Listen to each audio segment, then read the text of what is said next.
warahmatullahi wabarakatuh. Halo semuanya, perkenalkan saya Nadia Yulia dengan NPM 24130 24030. Saya dari kelompok 5. Di sini saya akan membuat sebuah video presentasi untuk memenuhi tugas praktikum PBTIK. Di sini saya akan menjelaskan materi tentang mata kuliah SPT dengan judul epidermis dan derivatnya. Yang pertama itu ada struktur epidermis. Epidermis ini berbentuk lapisan tipis yang terdiri dari sel-sel epitel squamosa berlapis. Nah, epidermis itu merupakan lapisan kulit terluar yang langsung berhubungan dengan lingkungan luar. Letaknya di atas dermis dan hipodermis. Kemudian, epidermis ini tersusun atas 5 lapisan utama. Yang pertama itu ada stratum basale, yaitu lapisan paling bawah berisi sel induk yang aktif membelah. Yang kedua ada stratum spinosum, yaitu lapisan yang di atasnya berisi sel-sel berbentuk duri karena adanya desmosom. Yang ketiga itu ada stratum granulosusum, yaitu lapisan yang mengandung granula keratohyalin dan berperan dalam keratinasasi. Terus yang keempat ada stratum lucidum yang hanya ada di telapak tangan dan kaki yang berisi sel mati yang transparan. Kemudian yang terakhir ada stratum corneum, yaitu lapisan terluar yang terdiri dari sel-sel mati yang telah mengalami keratinisasi. Kemudian terdapat derivat epidermis. Yang pertama ada stomata. Nah, pada gambar tersebut, pada gambar ini, itu menunjukkan berbagai bentuk stomata dari beberapa jenis tumbuhan. Stomata ini adalah celah kecil pada epidermis daun yang berfungsi untuk pertukaran gas dan transpirasi. Nah, bentuk dari stomata ini itu bentuknya oval dengan 2 sel penutup atau guard cells yang mengatur buka tutupnya celah stomata. Nah, pada beberapa spesies bentuknya bisa bervariasi sesuai adaptasi lingkungannya. Kemudian letak dari stomata ini biasanya terletak di epidermis daun, terutama di permukaan bawah daun untuk mengurangi kehilangan air. Nah, susunan dari stomata ini itu dikelilingi oleh sel penutup dan seringkali oleh sel pendukung atau subsidiary cells yang membantu dalam mekanisme buka tutup stomata. Nah, kemudian terdapat macam-macam stomata. Yang pertama itu ada anamositik. Nah, anamositik ini susunan sel pendukung tidak beraturan. Terus yang kedua ada anisositik yang dikelilingi 3 sel pendukung dengan ukuran berbeda. Terus yang ketiga ada parasitik, yaitu 2 sel pendukung sejajar dengan celah stomata. Yang keempat itu ada diastik, yaitu 2 sel pendukung tegak lurus terhadap celah stomata. Yang kelima itu ada aktinositik, yaitu sel pendukung membentuk pola melingkar seperti bintang. Terus yang keenam atau yang terakhir itu ada siklositik, yaitu stomata yang dikelilingi banyak sel pendukung yang tersusun melingkar seperti cincin.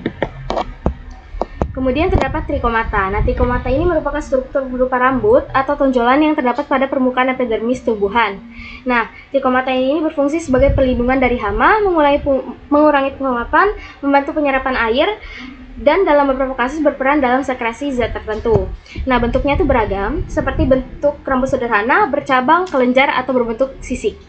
Nah, kemudian letaknya itu berada pada epidermis daun, bunga, akar, dan biji. Nah, susunannya itu bisa terdiri dari 1 sel atau uniseluler, atau banyak sel atau multiseluler, dan kemudian ada berbentuk tidak bercabang, dan ada yang bercabang. Kemudian ada litokis. Nah, litokis ini merupakan sel khusus dalam jaringan epidermis tumbuhan yang mengandung sistolit. Nah, pada gambar yang paling kiri itu menampilkan sel litokis muda dengan dinding sel yang masih tipis. Terus yang gambar yang di tengah itu menunjukkan perkembangan sistolit yang mulai terbentuk di dalam sel litokis. Terus yang gambar yang paling kanan itu ada menunjukkan litokis matang dengan sistolit yang mudah berkembang sempurna. Nah, bentuk si litokis ini itu seperti sel epidermis besar berdinding tipis dengan tonjolan sistolit. Letaknya di epidermis daun, terutama pada Moraceae. Terus yang susunannya itu tersebar di antara sel epidermis terhubung dengan jaringan bawahnya untuk pertukaran ion. Kemudian terdapat sel silika dan sel gabus. Nah, gambar tersebut itu menunjukkan struktur sel silika dan sel gabus pada epidermis tumbuhan, terutama pada keluarga Poaceae atau rumput-rumputan. Nah, bentuknya itu sel silika itu bentuknya kecil, bentuknya bulat hingga oval, mengandung kristal silika yang membantu kekuatan mekanis. Terus sel gabus itu bentuknya tidak beraturan, berdinding tebal dan bersifat kedap air untuk perlindungan.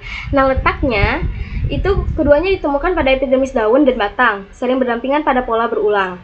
Kemudian yang terakhir ada susunannya. Susunannya sel silika dan sel gabus ini tersusun berpasangan dalam barisan sejajar di antara sel epidermis memanjang, seringkali berada di sekitar stomata atau di atas tulang daun.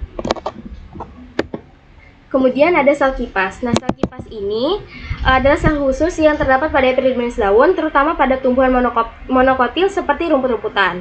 Nah, bentuk dari sel kipas ini berbentuk besar, bulat atau lonjong dengan dinding sel tipis dan vakuola besar yang berisi air. Letaknya itu pada epidermis atas daun, biasanya di atas jaringan pengangkut xilem dan floem. Terus susunannya itu dalam barisan sejajar dengan sel-sel epidermis lainnya dan berada di antara tulang daun.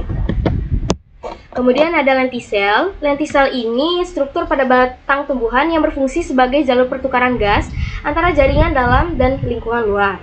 Nah, bentuk dari lentisel itu berupa tonjolan atau celah kecil di permukaan batang dengan jaringan sel yang longgar dan berpori. Letaknya itu di permukaan batang, ranting, atau buah tumbuhan berkayu. Nah, susunan dari lentisel ini terdiri dari sel parenkim renggang untuk pertukaran darah. Kemudian ada parenkim air.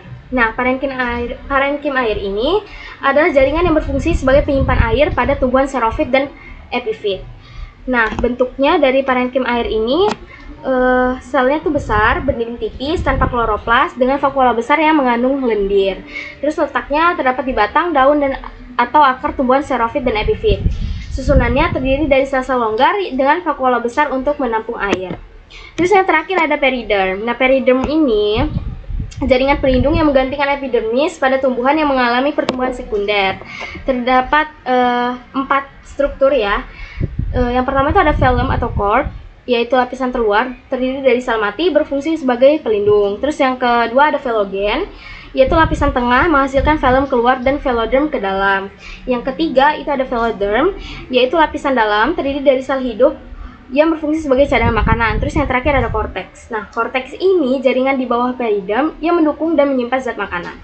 Nah, bentuk dari periderm ini terdiri dari lapisan sel berlapis-lapis dan letaknya itu ditemukan di batang dan akar tumbuhan. Serta susunannya itu tersusun dari 3 lapisan utama, yaitu velum, velogen, dan veloderm. Nah, sekian video presentasi yang dapat saya sampaikan. Terima kasih sudah menonton. Bye-bye. Wassalamualaikum warahmatullahi wabarakatuh.